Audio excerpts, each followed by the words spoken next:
રાજકોટમાં મેયરની વરણી થઈ મેયર તરીકે ડોક્ટર નેહલ શુક્લાની વરણી થઈ ચૂકી છે। તો ડેપ્યુટી મેયર તરીકે નામ સામે આવ્યું છે દક્ષા વસાણી, જેમનું નામ લાંબા સમયથી રેસમાં ચાલી રહ્યું હતું। આખરે દક્ષા વસાણી બની ચૂક્યા છે રાજકોટ શહેરના ડેપ્યુટી મેયર।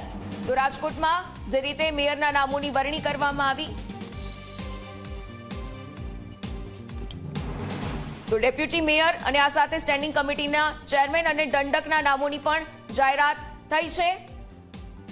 મેયર પદની વરણી રાજકોટમાં કરવામાં આવી। ડેપ્યુટી મેયર તરીકે દક્ષા વસાણીની જાહેરાત થઈ।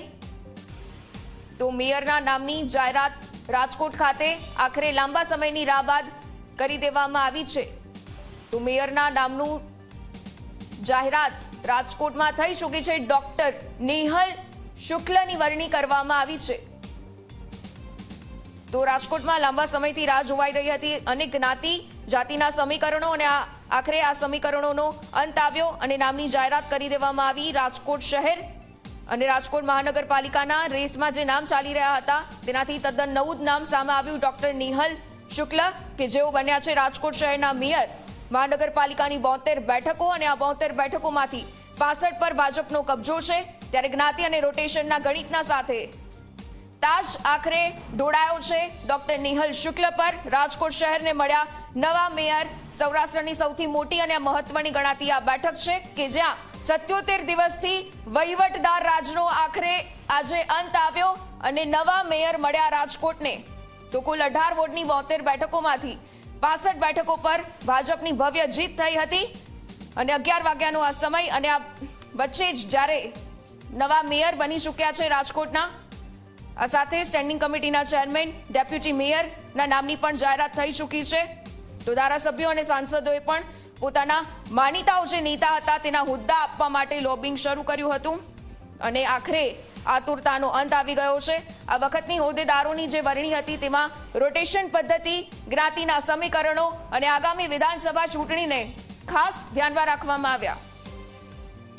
ફોન લાઈન પર વધુ વિગતે જાણકારી મેળવી અમારા સહયોગી ગૌરવ પાસેથી। ગૌરવ, આખરે સુકાન મળ્યું છે, રાજકોટના નવા મેયર જાહેર થયા અનેક અટકળોની વચ્ચે હાલમાં શું અપડેટ્સ રાજકોટને લઈને?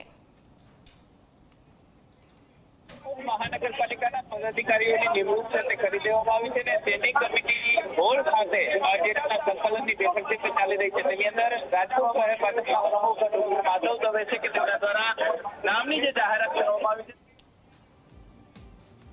રાજકોટ શહેર ભાજપના પ્રમુખ ડોક્ટર માધવ દવે છે કે તેમના દ્વારા નામની જે જાહેરાત કરવામાં આવી છે તેમાં 23મા મેયર તરીકે નેહલ શુક્લના નામની જાહેરાત છે તે કરવામાં આવી છે। ડેપ્યુટી મેયર તરીકે દક્ષાબેન વસાણીના નામની જાહેરાત છે તે કરવામાં આવી છે। સ્ટેન્ડિંગ કમિટીના ચેરમેન પદ માટે પરેશ પીપળિયાના નામની જાહેરાત છે તે કરવામાં આવી છે। શાસક પક્ષના નેતા તરીકે હિરેન ખીમાણીયા છે કે તેમના નામની જાહેરાત કરવામાં આવી છે અને દંડક માટે સંજયસિંહ રાણાના નામની જાહેરાત છે તે કરવામાં આવી છે। આ સંભવિત જે નામો હતા તેના ઉપર જી 24 કલાકે જે રીતના નામો આપ્યા હતા ને તેના પર આખરી મોહર છે તે લાગી છે।